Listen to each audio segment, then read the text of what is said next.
Seeing that we have a quorum, I'll call the meeting of January 12th, 2021 to order. And before we jump in to our agenda, first of all, I'd like to welcome everybody and say Happy New Year. Hopefully 2021 will be a little more upbeat and less surprises than 2020. So I sent out to everyone just a quick summary of some of the changes in format that I was proposing for the meeting. So as, and let me know what you think. So as you all know, we met 3 times since we were formed last fall. And during those 3 months, we were significantly able to help Kevin and the town with a number of projects. We were doing true boots on the ground type of work. The Holiday on the Green, bringing in those performances and the videos and the raffles. Sarah's TCP made a generous donation to help Kevin's team buy commercial grade lights for the Holiday on the Green next year. Improvements were made to Main Street, both with the beautiful bump outs that were put out there, the hay bales and flowers, as well as the beautiful holiday trees and the planters. When I say we, our committee or members of it, made an assessment and selection of a vendor for the spring flowers, for the solar lights, as well as how to provide that maintenance. An assessment recommendation was made and given to Kevin for 21 new planters for Main Street, and those planters were purchased using grant monies. And Zilly developed an amazing comprehensive inventory of art and cultural events that were going on in the town and the different organizations that were running them. This inventory will be used by Kevin's group going forward to find ways to enhance collaboration among all those organizations and support the development of new activities, and where the town can help, they will jump in, as well as developing new events. I know that was high on Kevin's list, and that also was one of our top 5 more community events, cultural activities, and it was high on the list of the residents too, what we found out when we were doing the downtown revitalization strategic plan. So that was a lot of work provided by our group. That was amazing in just 3 short months, so thank you to everyone. Welcome, Zilly. Hi, I'm sorry. I found an old email from Debbie that had the link, because you said it's the same link for every meeting, but the agenda link wouldn't work for me. I had to actually go in myself with the ID and the password. So okay. I don't know. Sometimes it's kind of sorry. And no problem at all. No, so the link doesn't work from the PDF. If you try to download it, even if you download it, it won't work from the PDF agenda. So you need either the Word document, thank you, Lynn, for sending that to me, or go back to Debbie's original email. That's what I did. I ran into the same trouble, Zilly. So Zilly, I was just summarizing what the group had managed to accomplish over the last 3 months, and reiterating kind of with the letter that I had sent out, our focus now going forward will be more strategic, as well as providing advice and support to Kevin on activities underway and those that he sees coming up on the horizon. It may be that Kevin comes up with another boots on the ground effort that he's going to reach out to us. And at that time, we can decide if any committee member is interested or if they have time to make that commitment. So going forward, the agenda will have 3 parts outside of the approval of minutes. The first will be inviting one of the organizations from the inventory that Zilly put together to come in and share with us their mission and activities and plans to better educate us as to what's going on, so that we in turn can help provide advice and support to Kevin as the town tries to, foster that collaboration and develop new events. And then, and actually our first speaker, Laura, will be coming on in just a few minutes, so I'll introduce her. And then the second item will be an update on downtown initiatives from Kevin. And again, there'll be some discussion, and we'll provide advice and counsel to anything that's going on, see if there's anything that was overlooked or our perspective on communicating efforts, etc. And then the last agenda item will be new initiatives for community development. And there are 2 that were on the list that Kevin wanted to talk to us about tonight. So reactions, how does that sound to everybody as a format going forward? Sounds good? Okay. That's good. And now one point great. we would like to keep, and I know everybody's so busy, this to maybe a 1 hour format if we can. So similar to other boards and committees, we'll allow all committee members to contribute, and discuss during the meetings. And I would say anybody who's tuning in and would like to add any comments or have questions, please feel free to share in the chat box, and we'll try to incorporate that or address the questions. And members of the audience also feel free to reach out to us outside of these meetings. We'd be happy to talk to anybody, but hopefully that'll keep us, within the 1 hour and give everybody in our committee a chance to speak and share their thoughts. So with that, I'll move on to the approval of minutes for December 8th, 2020. Could I have a motion, please? I move we accept the minutes of December 8th, 2020 as written. Yes, with the update that you incorporated, Janet. Thank you for The catching newest that. version. Yeah. Do we have a second? Oh, thanks. Thanks, Silly. And roll call. So, Kevin. Aye. Janet. Aye. Alex. Aye. Sarah. Aye. Zilly. Aye. Rosalie. Okay, you're on mute, but I could see you mouthing aye. Aye. Okay, and Lynn, aye. So that's unanimous. Thank you. Okay, so at this point, I will introduce our first speaker to talk about cultural events and activities, Laura Zalewski, who is the director of the Topsfield Library. Thank you for joining us, Laura. Oh, thank you for having me. So the mission statement of the Topsfield Town Library is to be the cultural and information resource for the community. And the events and programming that we have based on our strategic plan to support this mission statement is, first of all, engaging children and their caregivers with story walks. And last summer, we had the Empty Pot by Demi posted on the rail trail from downtown to the Proctor School. We bought better stakes for the story walk. So the one that we're going to be doing in the spring of 2021 is going to be much more durable. So we made a little investment there, some nice metal frames. Continue our commitment to music. The library's music committee usually, and this is normal times, we normally schedule 3 concerts a year. This year, the music committee sponsored the holiday Boston Pops concert for patrons on December 23rd, and 195 people took advantage of that concert. We've done collaborations with the Tri-Town Council, Topsfield Park and Cemetery for open mics and summer concerts.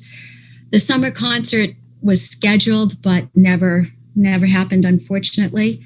In January of last year, we had a great intergenerational open mic at the Creative Co-op that we had about 80 people at. And we had hopes, of course, to do more of those open mics, which we're going to do at some point. Continue developing our fiber arts program. We have sewing classes at the library 3 or 4 times a year. We also are getting involved with knitting and crocheting. We've also invited local art studios to display their pupils' work on a yearly basis. Every May for the past 2 or 3 years, we've had the art room display in our meeting room, and that's a very, very popular display. We also have collaborated in the past and wanted to do this even more with the Masconomet Middle School. They were exhibiting their art in the teen room, usually during the month of June. The library has a decorative corporate membership. Every year, the library's art committee selects pieces from the decorative museum to be displayed at the library for a year. We're sitting on our 2nd year of the display this year. And we usually collaborate with the Topsfield Historical Society for 2 programs a year. It has been a couple years since we've done that just because of the various planning boards haven't met. We haven't been able to coordinate.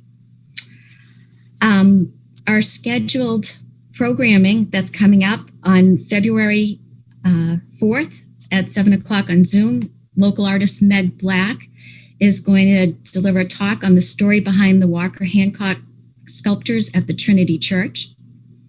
On February 11th, she's going to be talking about the highlights of the Topsfield Library art collection.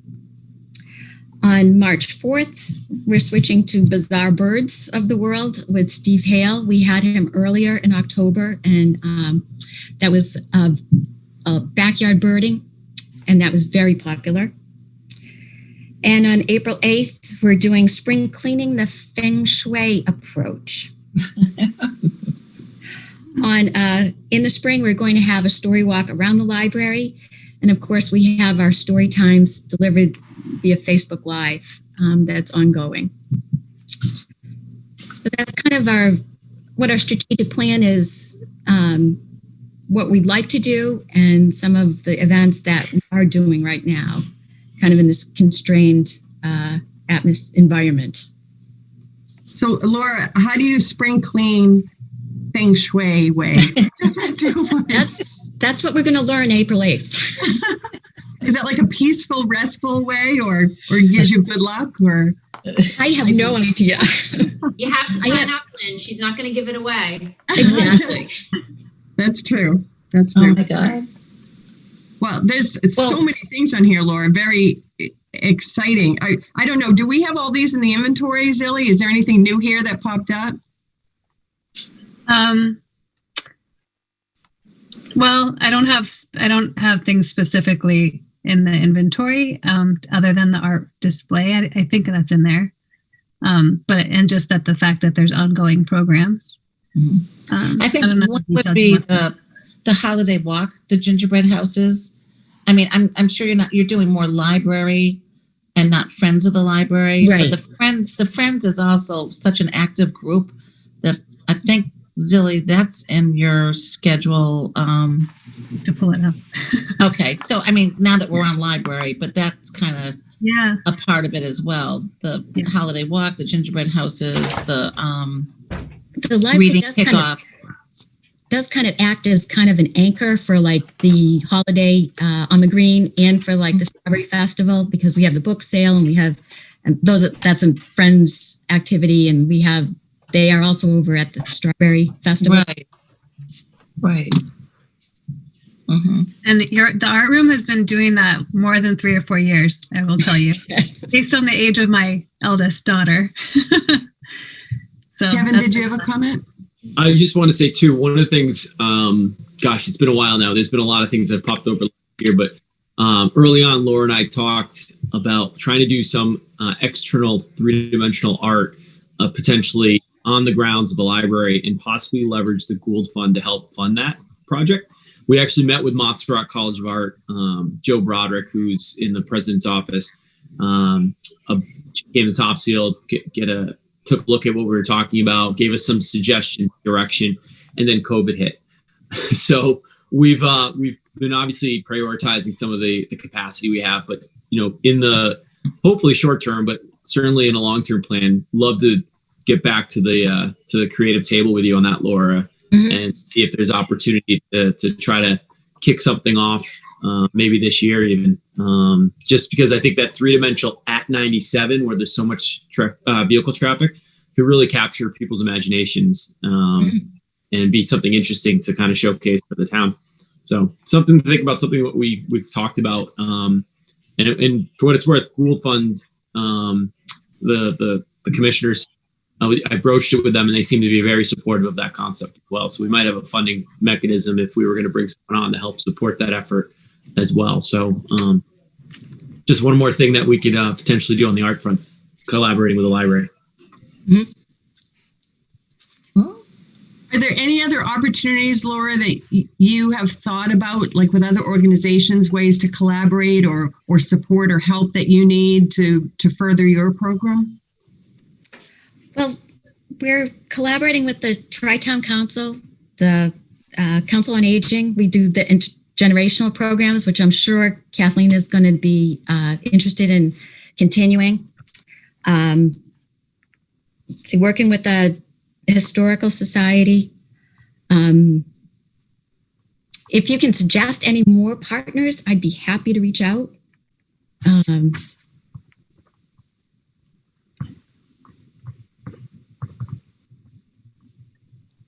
don't know if anyone has any thoughts at this point. We can think about it and get back to you later. I think, Laura, if I could just add with the music that we sponsored from the music committee when, the couple of years I was on the board there, we had wonderful ensembles. We had a big band up in the Great Hall right after it was renovated. And the sad thing was it was so poorly attended. And we had so much advertising that went out. We had things in the paper. We had posters all over the place. And a lot of it is generating the attendance, generating the excitement over some of these things that we bring in really good quality performances.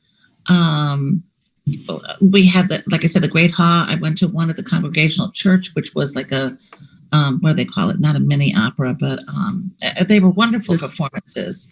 And I think that's one thing we could really need help on is getting the word out. That's true. We, the open mic that we had and the other performances were better attended, but it's going to be a rebuilding process after COVID once we can gather together. And I and my staff have been trying to brainstorm ways to get, when we reach that happy place, to get people to come to the library again. So I really think it's going to be a slow start and a rebuilding process. Mm-hmm. I see that Rosalie had put in the chat group here. This is where I think the Facebook page can help when we talked before about a town Facebook page. Yeah, absolutely. The library has a fairly active Facebook page, and we also broke it down to children and teen as well. So we have two presence on Facebook. This is your own library page, did you say, Laura? Mm-hmm. Yep. So like a town page would maybe push what you're doing and promote it. Okay. I'm guessing that's what Rosalie is talking about. Yeah, and I apologize. I'm having problems with my camera. It keeps fluctuating in and out. But like we talked last week about having that centralized town page that will promote businesses and activities that, aside from the residents of Topsfield page or just the library page, but something that would kind of incorporate that to make sure everyone in town could see what was happening. More of like an activity center hub for them, for that type of stuff. Like the virtual town bulletin board. Yeah, the virtual town bulletin. That's great, Zelly. Yeah. That'd be great. Can you I'm not as familiar with tracking on Facebook. Can you tell how many people visit your Facebook page, Laura? Do those numbers? Yeah, there's all kinds of statistics you can get from Facebook of how well your posts are doing, who shared it, who liked it, how many new likes you get. So Facebook has got a lot of what they call insights into your page. So you can get a lot of statistics from that. You can also see the age group and the demographic of who's looking at what you're doing and who's sharing it. And it's pretty interactive on the business side of it. Huh. Great. Any other questions or input for Laura? I miss the library. We miss you too, Janet. I know. I miss it being open. Oh, goodness. Sorry. Go ahead, Zilly. I just wanted to tell Laura that this document that I had made, trying to kind of accumulate like all the different things going on and already happening in town, all the wonderful things that are already happening, so that we can partner and collaborate and build off of each other rather than kind of stepping on toes. Mm-hmm. So Yep. I'm doing it a little bit right now while we're talking, but I don't want to distract myself too much. So I'm going to make sure that the document you shared is reflected in our document. That'd be great. Yeah. I'm very impressed that you fit that all in one page too, because you guys do a ton of stuff.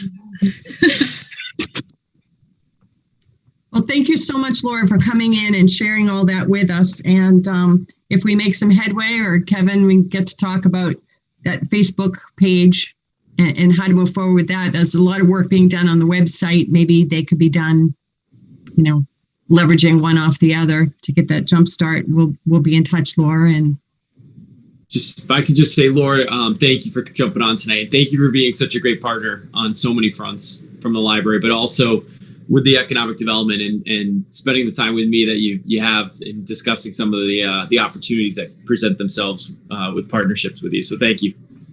You're welcome. And thank you. Thanks, Laura. Have a good night. Oh, you too. Okay, so Bye, Laura. Bye. next item is the downtown initiatives update. Kevin? Yeah, sure. So I'm going to go through the list, but please stop me as I go through because I'd love to get your feedback as I go. I think that's a huge component to the chair's remarks at the beginning. You know, your input's so valuable. So, and there's a lot going on.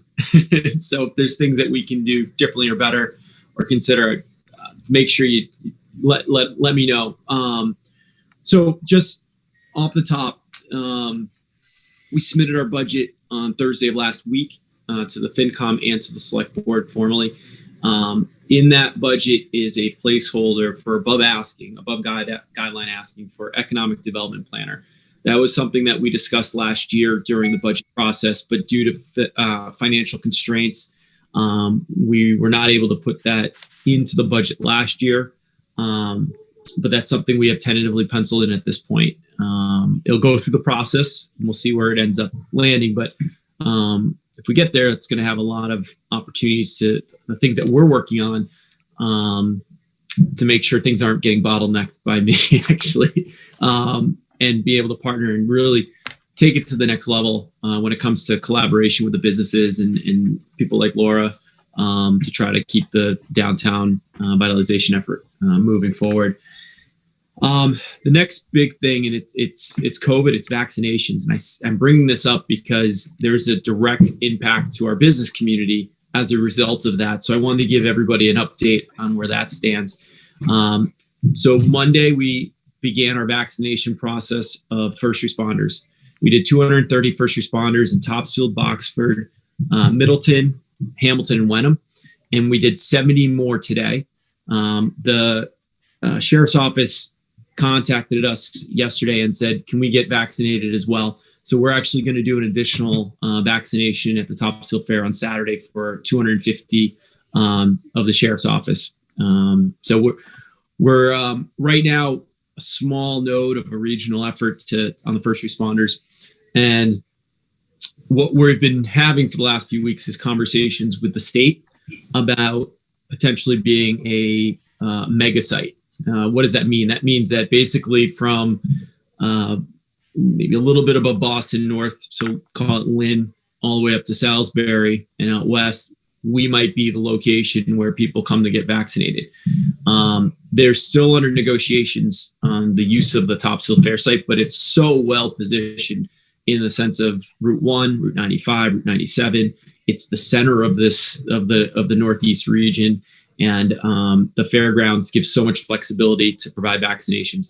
Now, the primary reason we reached out to the state, we said, we got to have a conversation about this because it's the right thing to do, right? We have all these resources. We know how to do this. How can we help? How can we partner? How can we take a leadership role in the vaccinations? Because if we can get through this efficiently as possible and help along the way, it's a win for everybody on so many fronts, primarily being people's health, obviously. But the second thing that's an absolute residual, it's a benefit, but it's just, if we are a vaccination site for a region, there is an economic development component of that comes along. If you have thousands upon thousands of people coming through over months and months to the Topsfield Fair, and these would be by appointment. So it wouldn't be a flooding of the Topsfield Fair to be organized in a way that provides us some logistical control. There's a really great chance those people end up going downtown to go to Alex's and grabbing a sandwich, or going to the bake shop and grabbing a celebratory whoopie pie that you just got your vaccination shot. So there's some real extra value that comes along with being a regional site. The cost is a little prohibitive for the state to do it indoors. So we're targeting April. April's where phase 3 comes into place for vaccinations. There's 3 phases. Phase 1 is first responders and medical personnel, doctors, nurses, et cetera, frontline workers. Second is the high vulnerable populations that live in congregate living facilities. And then the third is the general population. And so that's happening in April, and they're looking to target potentially that mega site in April. Nothing official yet, so this is sort of just for informational purpose for everybody. But this is something which I wanted to make sure I flagged because it would have, I think, a positive to the downtown and to the town in general if it becomes a reality. And as you said, Kevin, that the primary is the health, but the name recognition for Topsfield to be able to start to get out there, what our town is about, who we are, there's an opportunity there for sure. 100%. It's all about getting the shots out. And we've got 2 chiefs and a health director that are, 100% on board. I jokingly say we were being a little bit of cowboys about this in the sense that we said, what do we got to do? We'll do whatever it takes. We got to get people shots. We'll figure out the details as we go. And we're working with the state, so we feel like we're working with good partners on this. And the people that we've been partnering with thus far, have everybody's best interest in mind. But again, primarily getting those shots out for people. So we're going to continue to work through that process. Still more to come on that. But it is certainly, like you said, Lynn, it is absolutely about getting the shots to people. But there is obviously that impact that could be a benefit to the business because honestly, they're struggling significantly. There's so many restrictions, and rightfully so. And we need to try to help them if we can. So we talked about earlier, the planters were ordered, the ground mounted ones, as well as the ones for the light, as well as the partnership with Noonan's for the first year in both providing the flowers and then maintenance of the flowers on the light pole planters, which is exciting. So we're going to have some really great greenscapes and flowers in the downtown this coming year, which will be really a nice pop. Mm-hmm. And to that end, the solar lights. So COVID is sort of struck again. We were doing really well with getting those lights in here on time from the Netherlands. And then they were built. And typically what happens is about a 1-week turnaround. They built in mid-December. But when they went to put them on a ship to send them over here in freight, there was about a month backlog because there's been so much shut down, open up in Europe that we couldn't find a ship to get the product on. But we got the lights on a ship, I think on December 30th or 31st out in the Netherlands. There's a GPS tracker in the crate. So everyone at the DPW garage is literally on their computer watching where the ship's going, which ports they're at, when they're going to be arriving. So they are very shortly, as I understand, going to be making their way into the Atlantic Ocean and over to, I think they port in Boston, and then it'll be delivered up to the former garage. And then we'll be lining up Mass Bay to do the installation of those poles. And it's going to be really exciting and a really, really great experience. I was actually on a call earlier, part of the shared street grant that funded those poles. One of the things they asked would be if would you go to a meeting with other towns and cities and discuss what you worked on. And we had some breakout sessions during the Zoom call, and I was able to share the solar lights. And 3 of the 4 people on the call, after I explained what we had done, were like, "Can you give us some information on that? We'd like to look into it too." So it's starting to get some, Topsfield, obviously, it's some reassurance that other communities think that we're doing some good things. I knew it all along, but it's a big positive that other people are starting to say, wow, that's a really interesting concept and idea to provide a solution to an issue. So those are the solar lights. And then quick question on that. So I guess they gave us an extension on the grant. So the grant was a hard expending the funds by the end of the calendar. Other communities as well as us have run into similar issues with delays due to COVID impacts. And so right now, the state has not had they have not looked to claw back or adjust any of the appropriated funds. And if and when time may come, we have a very good argument to say that there was out of our control, and literally shipping them over was the delay factor. So you got them on the ship, Kevin. You said you wanted them on the ship before the end of the year, and you got them on the ship. They're not coming back. Once they lock that gate and they put it on, they set off sail. It's happening. So, I was talking with Mark from Specline this evening on my way home, actually, and we were talking about and reflecting about everything, and we're in a good place. You know, we've got once they go in, we'll assess how we've done. If there's any gaps, if there's anything we want to tweak with the light output, we'll certainly have capabilities of looking at doing things on that front as well. But it's just really exciting. We'll see, and the nice part about this, it's, especially for those maybe viewing at home, 100% grant funded. So the lights were covered by grants that we received. So low risk opportunity for us to take advantage of this. Thanks. So disposition of the highway garage. I think we talked about that before. We have a very unique opportunity in our heart of our downtown to do something that we can have some control over, to hopefully maybe potentially bring an anchor tenant down, restaurant, tap room, something that could be exciting if that's what the market allows. I know Martha and I talked about potentially as the housing zoning allows for both types of uses in that location. But right now we've had some preliminary conversations with KP Law to map out our schedule and what we need to do to be prepared, working through the planning board, working towards town meeting in order to put that to disposition. And it's going to be a tight turnaround, but it's a high priority, high visibility, and a really significant opportunity for the town that we're putting the resources necessary. Right now, we're trying to have a survey done, which can then be provided to the planning board, which would show a breakout of the lot, because right now the lot actually is one lot with the fire station. And so we need to have a subdivision of that. Yeah, interesting, right? So we have to have the subdivision of that, and in addition to it, an extension of School Ave that would allow for the necessary frontage so that at disposition it would be allowed to have a project go in there. So still a lot of work. One of my next steps on mine, once we get the survey moving, is to talk with the abutting neighbors one-on-one over the phone or very socially distanced, whatever might be appropriate, but to let them know that we're having these conversations, because it's important that they're aware of it. And then a broader community conversation about the space. What would you folks like, Topsfield residents, to help activate the downtown?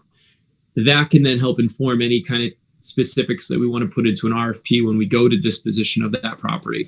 That could help generate the types of responses that we hope we can.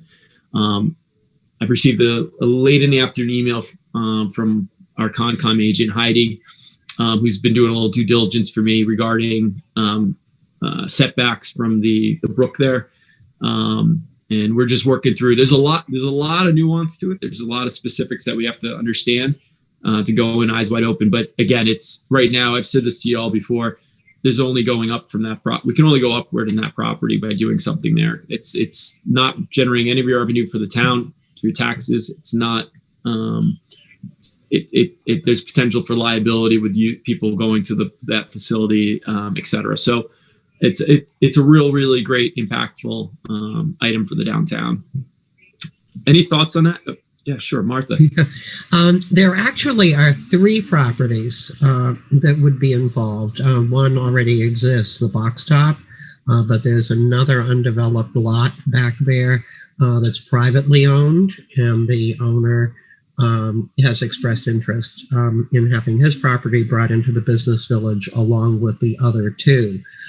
So it's not just the highway garage, that there's an opportunity for yet something else on that other property, and it's all very complicated. We're running into severe time constraints here. So I would like to suggest, Donna didn't get back to me today, so I don't know whether she ever talked with the engineer. But we should make the public hearing, because this would be a subdivision plan that has a public hearing, that all the abutters will be notified, but that should be more widely advertised so that people can sit in on the Google meeting and hear the rationale for doing this.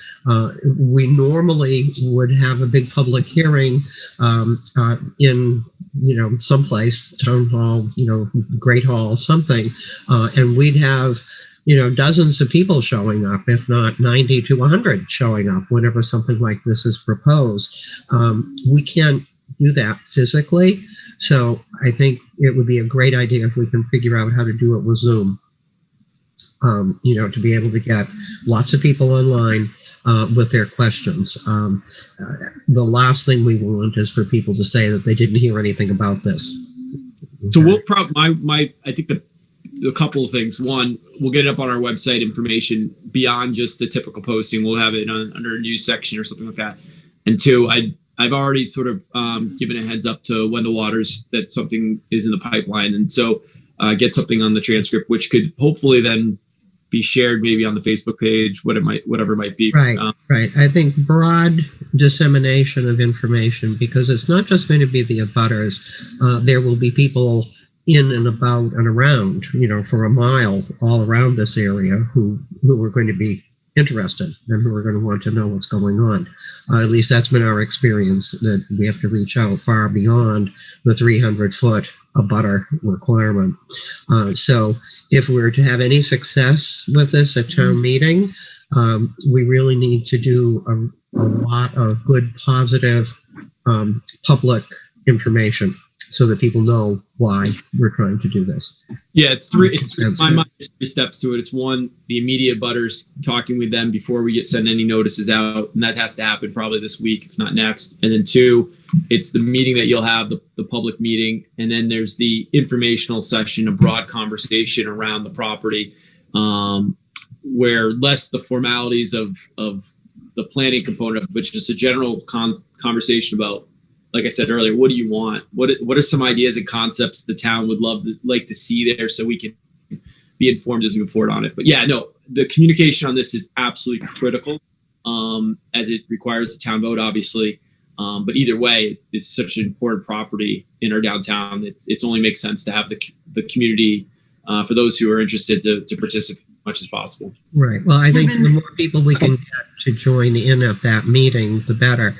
It's not looking like it's going to happen at the first planning board meeting in February, unless an engineer materializes and does the work.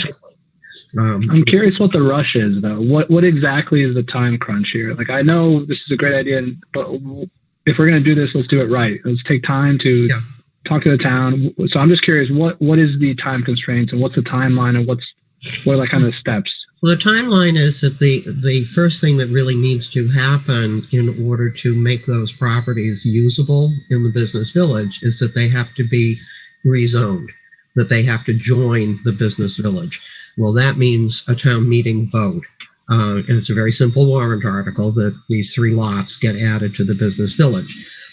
But before town meeting, the planning board has to have a public hearing on any and all of its warrant articles. So there is that public hearing that has to take place. And that before that, the planning board needs to review what will be the subdivision plan with the road, the frontage and all of that. So as you back up from town meeting to the publication of the warrant to the beginning of April, you're back into March for running public hearings, in terms of the warrant. And that puts us into the beginning of March and into February to actually conduct the public hearing on the subdivision. So that's what the time constraint here is. Alex, the biggest thing is we don't have to make any decisions and put it out on the street by any hard date right now. It's allowing, to Martha's points, is the zoning requirements that have to be taken up at town meeting. If we don't do it at this town meeting, it just pushes out a whole full year out. So the changes. So the changes that the Martha said, it's basically pretty standard steps to get to where we want to. it's not going to determine what that final use is. I mentioned that conversation early on about the broad use of it, so that we have that information when the time's right. Once we have that in the business village district, then we have flexibility to start to write the RFP, put that on the street, get some people to come back, and even before that, it's a broader conversation to start sharing with potential investors before it goes out. Because once it hits the street, we can't have conversations at that point. But letting people know that this property is out there and it's going to be on the market at some point. Yeah, Martha, I guess my main. Oh, go ahead, Alex. Go ahead. I was just going to say, I think I see this as an unbelievable opportunity to review the zoning in the town as a whole. Given that we're going to look at this area, and I know one of the topics we're going to talk about is new business recruitment. So obviously it's the discussion of zoning in that one area, but I feel like zoning in the town as a whole has not been reviewed in a long time. So I feel like that could be something that's discussed and taken up in a town meeting in the future if that's how we want to approach. I just see this as a big event, like, hey, we're about to change the town, right? This is kind of like the domino that falls first.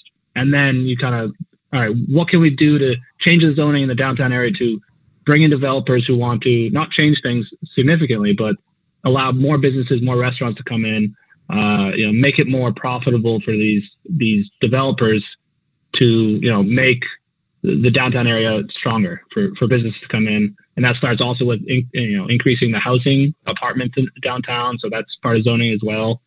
I'm just thinking this could be like the first domino and a reason to, say, hey, let's think about this more strategically.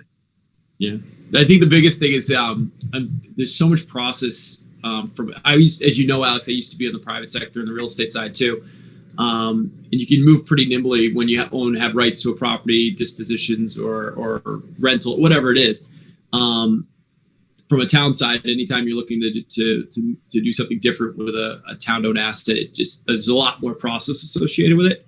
But you're spot on. I see it the same way you see it. I know Martha and I have talked about the same, and I think Lynn, I think all of us at some point have talked about this being a pretty significant spark. But it's the formal logistics is taking the steps towards that, getting to that really dynamic. I see it. Baby steps. Baby steps in a sense, right? If I may, the major issue for the downtown is that it's very small and that there isn't much that remains in the downtown to be developed. The concept of adding one significant and a second, more or less significant, undeveloped lot means that there's more room. There's more space for development. And I agree with you completely, Martha. Yeah, and so this is the a rationale that we've talked about for quite a long time, that one of the first steps is to actually increase the size of the business village to have space where things can happen. And so that's why this is a first. And it's very simple to do at town meeting. It's just adding 3 map and lot numbers, to the business village. But we need the map and lot numbers in order to do that, which is why we have to go through this whole subdivision process. Yeah, I agree with you. I think you can't move out, so you got to move up, or vice versa, right? So I think we got to do a little bit of both in that situation, right? So I guess I was just thinking, if we're adding these 3 lots to the business village, is there any other strategic areas, that we could also add? It's actually a great segue. We've been working with the VHB. We've talked about them. Lynn and I had an update call with a couple of weeks ago with Jeffrey, who most of you had a chance to meet when we had those stakeholder meetings, and he started to put some concepts together. And one concept we talked about that pocket park in the downtown, possibly next to the T-Hop, and what he had sort of shifted a little bit in the initial concepts was to actually do some infill potentially next to where the People's United Bank and the bake shop. Thank you. And actually, I've been trying to find time to connect with Martha on this, obviously too, just from a zoning perspective to get her thoughts on it. But if we could find a way to do some infill in front of that plaza, it's not owned by the town. So there would be some conversations that need to happen with the existing property owner. But if we could do something there, you've, in a sense, with infill, added some more opportunities. And also from a frontage standpoint to Main Street, with new construction, in theory, you've beautified a little bit of that area as well. Are you talking about the shopping center or the properties Yes. next to the shopping center? The shopping center. The owner would be interested in building something in there? We will pursue conversations with him. No, okay. We're very, there was just concepts at this point of some opportunities. We've been certainly absolutely want to talk with the property owner, but there's some ideas in the downtown area where there could be some additional, you said building up, identifying new parcels in the district. Those are the solutions. So with the VHB though, the one thing that's been a little bit of hold up is trying to connect, because the three areas that were identified for design was the garage, that intersection where the School Ave meets Main Street, and then the third being at the very beginning, coming off of 97, the entrance into the downtown. But that's the historic district, and so we need to have a real transparent conversation with them about what's possible from a design standpoint to sort of make an entrance into that downtown. And so I've had a conversation with Liz Mulholland, and she and I are talking about possibly getting on one of the upcoming meeting agendas to talk about this idea and get some feedback. But her and I are both sort of saying, do we get the design first and then bring it, because it's just a design, it's not an application, but it's just a concept, and bring it to them, or do we get some feedback from the historic commission and then bring that to the designer? So in the next day or so, Liz said she'd get back to me with her thoughts on which order of operations makes sense. But either way, really, really exciting concepts that we're seeing from VHB that we're looking forward to get a little bit more further down and then sharing it with the community and with you folks, obviously, as well. When are you expecting that, Kevin? Would it be done this month? So Jeffrey and I exchanged emails end of last week. Our schedules just didn't jive. We weren't able to connect for an update call. I'm hoping to catch him this week at some point if we can connect with each other and get a better idea of the schedule. His biggest holdup was how far should he go through the design of the entrance into the downtown, knowing it's in the historic, and we don't want to just put that time and monies towards something if it doesn't make sense to do it right away. So it's just a matter of capacity of making the connections with the right people to keep that moving. Okay, great. Not to push you along, but we are 7:25. So if we can Sure. provide any additional thoughts to Kevin about any of these things that he's mentioning that we don't get a chance to tonight, that'd be great. Just a quick question. There's something about the drive-in concerts. That's later in the agenda, Martha. Oh, okay. Well, I thought it was 7:25, and yeah, maybe we could. No, Kevin's still continuing. Go ahead, Kevin. The last couple items I'll just mention, I've talked about this, and Alex, goes directly to what you mentioned as well. I segued into VHB, but I just as well could have segued into the master plan conversation. We had the earmark, it was denied by the state. And so there's an effort right now to try to identify if there's other sources to help us with that project so we can move that along. Because I think that will be a very important opportunity for the community to weigh in on what they want their downtown and other parts of the community to look like, where we want investment, what do we want to preserve as is, et cetera. So still chugging away. It's not an easy place. The grants are not, infrastructure grants and things like that, COVID grants, those we can identify pretty quickly, but that's one we're trying to find. So I don't know as the group, if anyone hears of any opportunities that they want to share, private funding or public funding, please, by all means, we're eyes wide open and ears are open for any and all suggestions on that. But we're working on trying to identify that. And then the last thing is a shared street grant. There's a second round that's open right now. And one of the concepts we've been talking about internally is some potential permanent bump outs around the crosswalks that could add another sort of element to the downtown. walkability, some more pedestrian space, and beautification to the downtown as well. So those are just some updates for y'all. Just Kevin, could you just touch base just to give them a time frame for the charging stations, when those would be going live?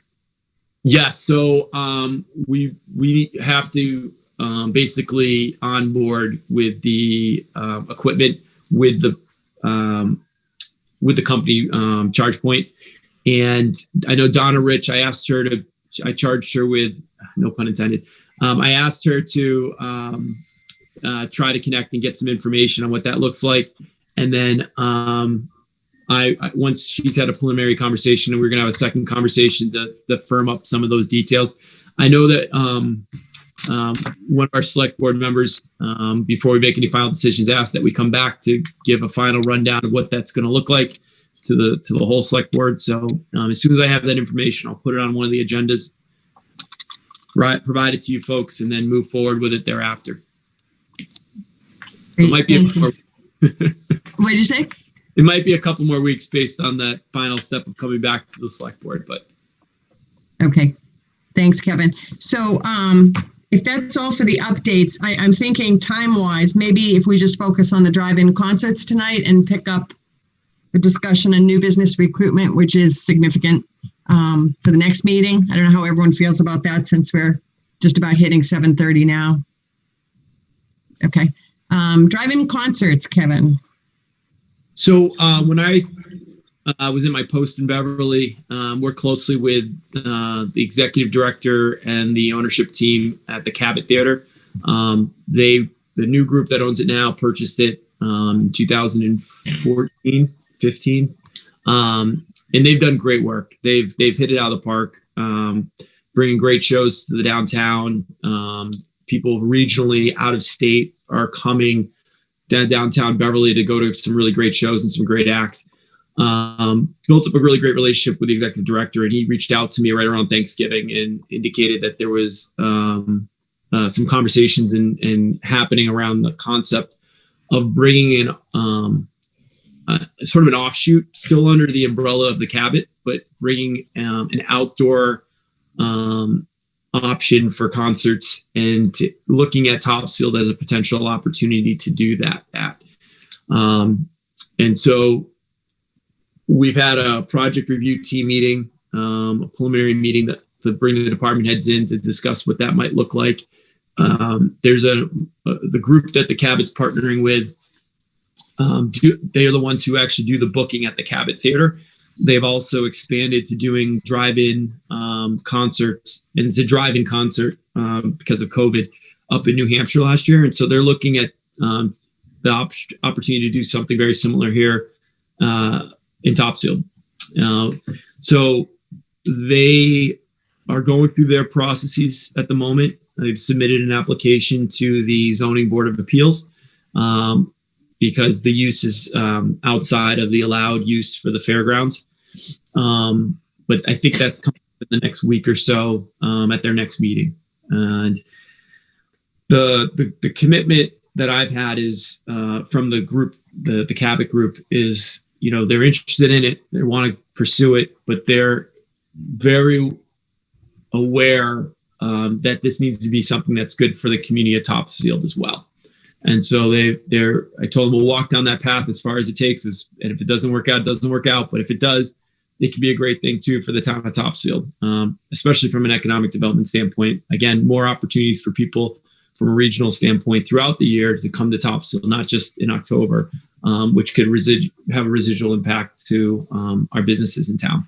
So, Kevin, my understanding is that the application is not for the fairgrounds, but it's rather for Fairview Farm. The application is for the overflow. It's owned by the fair itself. It's the entity that owns it, as my understanding.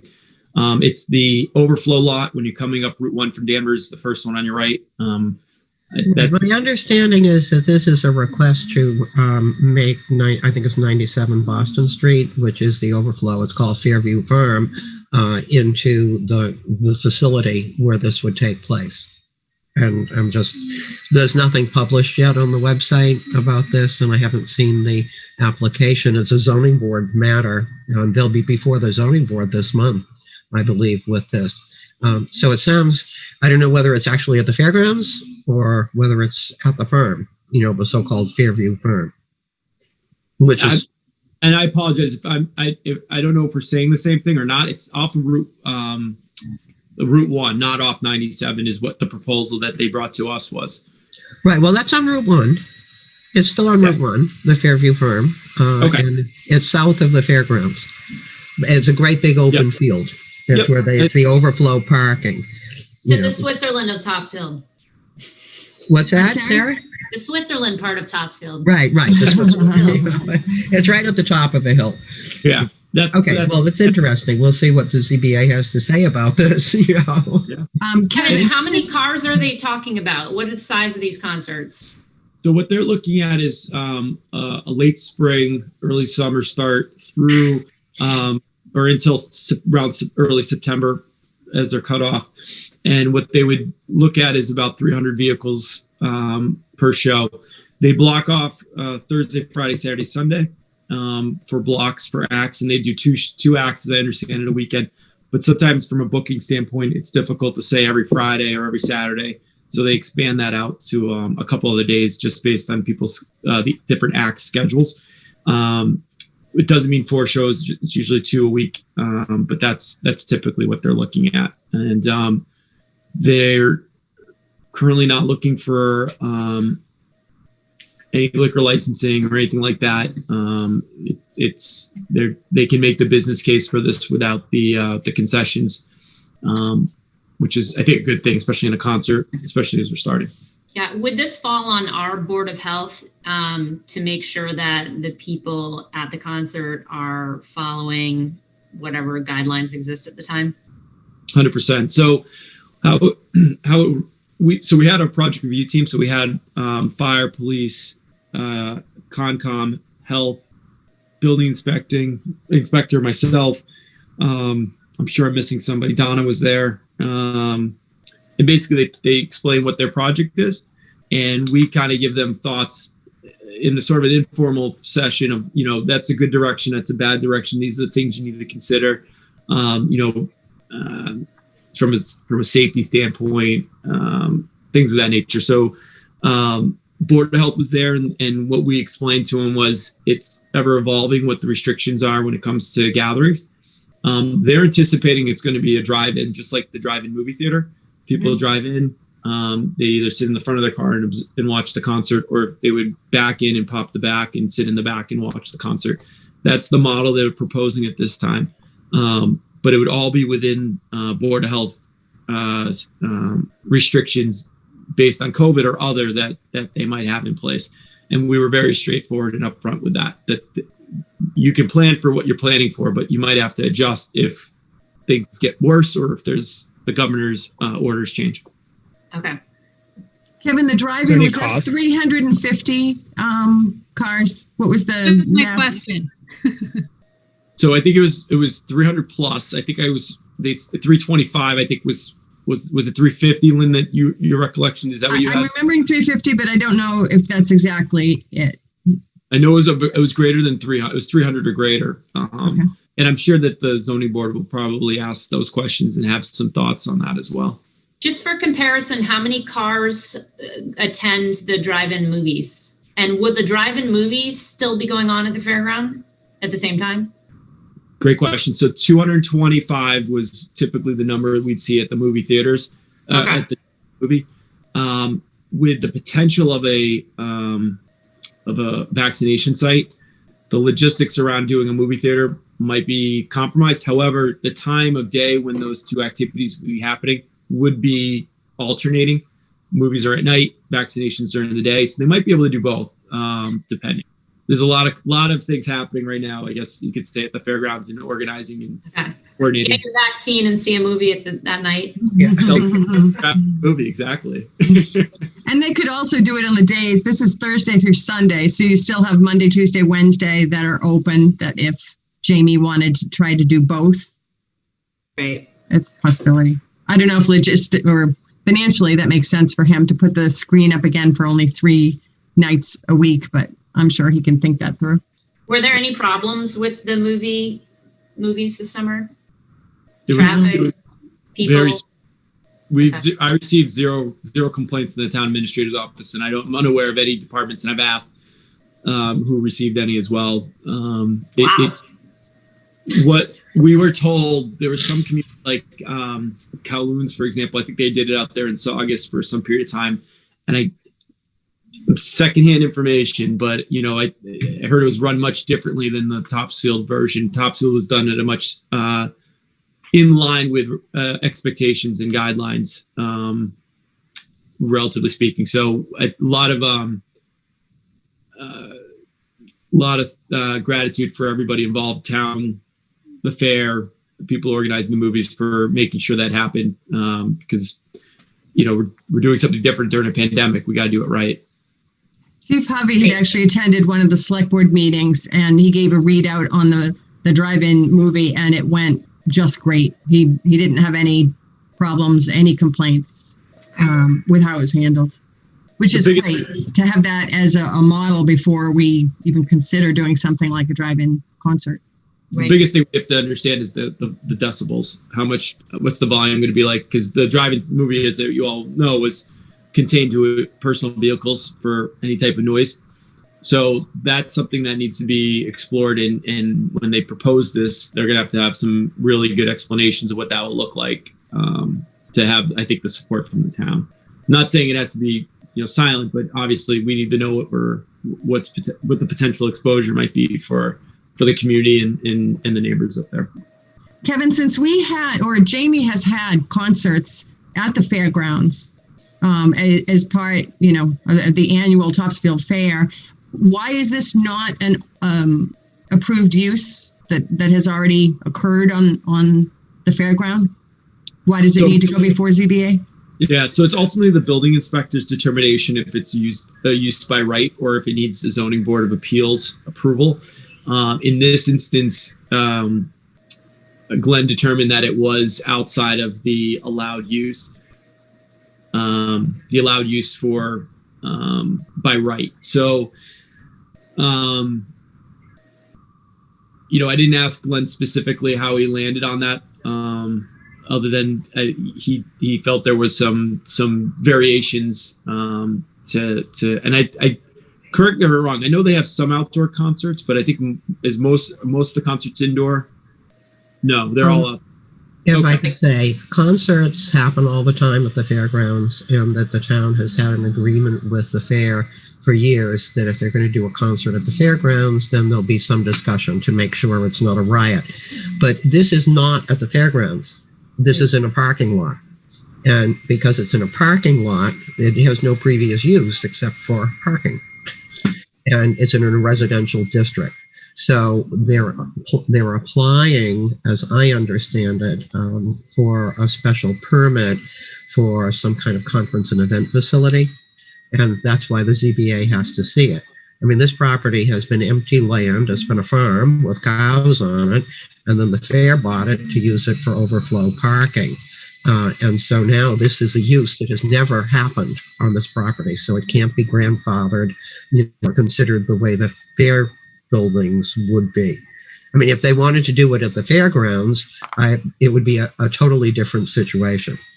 There would still have to be a finding of some sort because there should have been, but they couldn't do it for the movies last year. There should have been a finding. There would be a finding of some sort, but they can't do it because this is empty land. This is a great big piece of, it's a field. I'm sorry, what's a finding? A finding? Oh, when you have something that's a non-conforming property, which is what the fair is, because they're in a residential district. Anything that they want to do to expand or change their use has to go to the ZBA, and the ZBA renders what they call a finding that this use is not more detrimental than anything else that's going on there.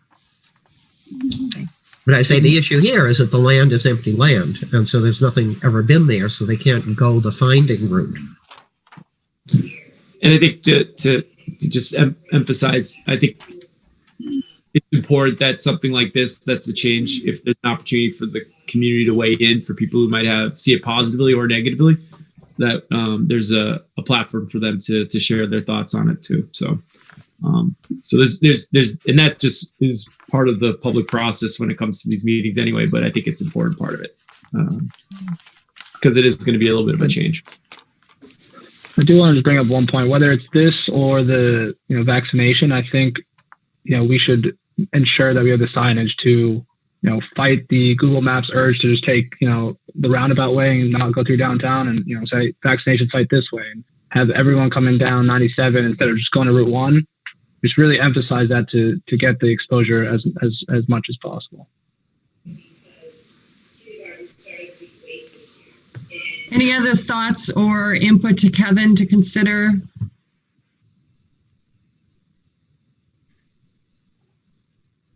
No?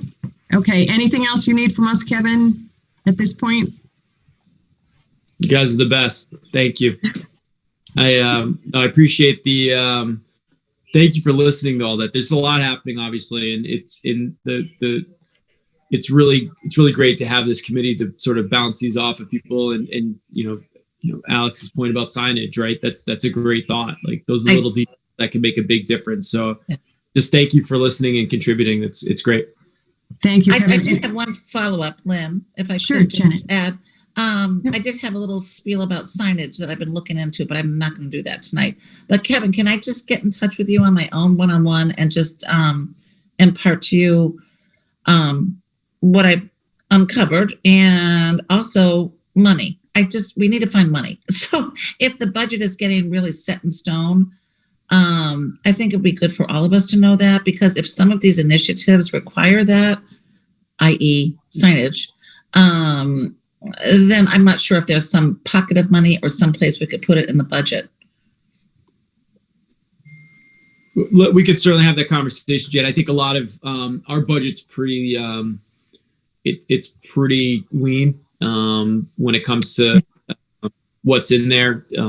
There's some discretional spending that's in there for this, the FinCom under their reserve fund transfers, but that's usually for emergency situations. Mm-hmm. Something like a signage program. We do have some consulting fee line item that we might be able to look to, but grants obviously are somewhere we'd look to. Potential earmarks in the state budget, something like that might help us get over the finish line with if we get to something where there's going to be some costs associated with it. Capital plan too, even if it makes sense. I mean, that's kind of the bottom line. That's what I'm finding with the signage, the wayfaring. I've really gotten in touch with a great person, this Brian Pierce at the Own Loop Design that did the Essex Heritage. I spoke to people at Essex Heritage, but it's all going to come down to funds. It's all going to come down to funding. And we found that with Topsfield Main Street Foundation. We found that with all of the initiatives. I'm sure, Sarah, you understand that. I mean, that's exactly what, behind what we need behind some of these things. So if it's not going to be part of a town budget, it'd be good to know that where we're coming from, that we're starting from zero on some of these. I think we have to start with what's the right design and what the number looks like, the size of the signs, establish what that looks like, understand what a cost might be, and then start planning for how do we fund something like that and look at what the opportunities might be to get there. But I wouldn't want to shortchange us when it comes, just because of funding limitations and doing something right. Do it once, do it right, as far as I'm concerned. If it takes us a little extra time, I'm sort of repeating what Alex said earlier, but if it takes a little bit of extra time to get there, to get to a place where it's done right, that's okay. But these are incremental stages. There would be stages, a plan that you can break down into manageable pieces. So would not be a big giant project all at once. And Janet, I think I shared you. We did a park-wide here when I was Beverly. We did we looked at it and said, the state, national park, national parks, state parks, they all have a very themed signage. Yes. You're in a state park when you go to a state park. You're at a federal park when you go to a federal park. But at local levels, a lot of times the signs are just kind of mismatch of different types of designs and over time. We brought a designer in who, for a very affordable price, gave us a design of a sign that we could use as 3 signs, actually different sizes. Then we could use those as uniform signage for all of our wayfinding signs, parks, in open space. And we identified in every single place we wanted to put signs, exactly where we wanted to locate it, which size we were going to use. We were able to then get a scope of work to a couple different sign makers with the design, said how much is it going to cost. We got quotes back to take the lower bid, and then, like you said, at that point, it's where's the money? Yes. Hey, Kevin, speaking of, I know I could look this up, but did the free cash come in, the certification yet? And where did that come in? It's not, it has not come in yet. Okay. And so we're still waiting on that. We know we will be I think we're going to be in a good place with regards to free cash this year. Okay. So yeah, we're doing all right. And the only other thing I would throw out there is that even though there may not be money going into the budget per se, we came up with over 200,000 to do the street lights and the bump outs and the planters, and I know the police and the fire have come up with about $150,000 in grant money as well. So it doesn't mean we don't have the opportunity, but for each of the things that we got with a grant, we had to have the concept of what we wanted to do, why, the rationale for why that was important, and then we could go for the money in the same way as you guys were saying, figure out what it is that you want for signs. And even if we have to do it in pieces, then you can go out for the money because you've got a good story to put forth. So. Can I ask though, as far as budget impact, even if you do get these kinds of projects funded through grants, is there any expectation from them that there's a maintenance plan for them? Is that something that's built into other maintenance that the town would do generally for things? Or is that something that might be a budgetary consideration? I'm just thinking, you do it once and do it right. But if you don't keep it in good condition, you're doing it once and doing it right more frequently than you probably need to. Sure. So, sorry, folks. I apologize. My battery's getting a little low. But yes, so what we have is under the Parks and Cemetery, we have some line items where we might be able to, when the time comes for maintenance purposes, if somebody hit a sign with their vehicle, need to be replaced, we might be able to tap into a line item there if we could. Our like I said earlier, our budget's really fiscally conservative. It's a very responsible budget. There's not much extra in it that you could look to, but there are certain places that, there's a recreational item in the Parks and Cemetery, for example, for I think $1,900. They might be able to replace the sign once a year if a sign failed, or if there was an ongoing regular maintenance program where we replace the sign out every 5 years because it gets faded. Or we might just, if we purchase signs, install signs, we might look and say, we really should just put in $1,000 just for the signs every year, just in case. Yeah, that's kind of what I was wondering. Any other thoughts for Kevin on the drive-in concerts at this point? No. Okay, well, feel free to reach out to him. He loves to get phone calls and emails, don't you, Kevin? Text is the best. Okay, great. So we will put the new business recruitment on the next agenda. And if there are some particular thoughts that Kevin has for us to be thinking about over the next couple of weeks before we meet, I will send those out to everybody so we can come in kind of with an idea of what it is we're discussing and what he's looking for. So it's not solving world hunger. We're a little more focused in the discussion. So, all right, thank you. Anything else anyone wants to share before we have our adjournment? Just thank you. Thanks. Thanks, everybody. Lynn, great job. I think this format was very productive. So great idea to change the format up a bit. Great, thank you. Thanks for all your input. And so I'll entertain a motion to adjourn. I'll move it. Second. Okay, Janet's a second. Who did the first motion? Silly. Okay, thank you. Sometimes I don't write it down. I have to call Dick and say, Dick, can you check your video? Tell me who made those motions. So, okay. All right.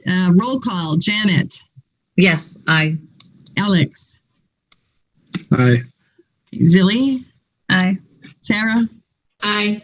Kevin? Aye. Double eyes from Kevin, probably. Rosalie? Aye. And Lynn is aye, so it's unanimous. All right. Thank you so much, everybody. Have a great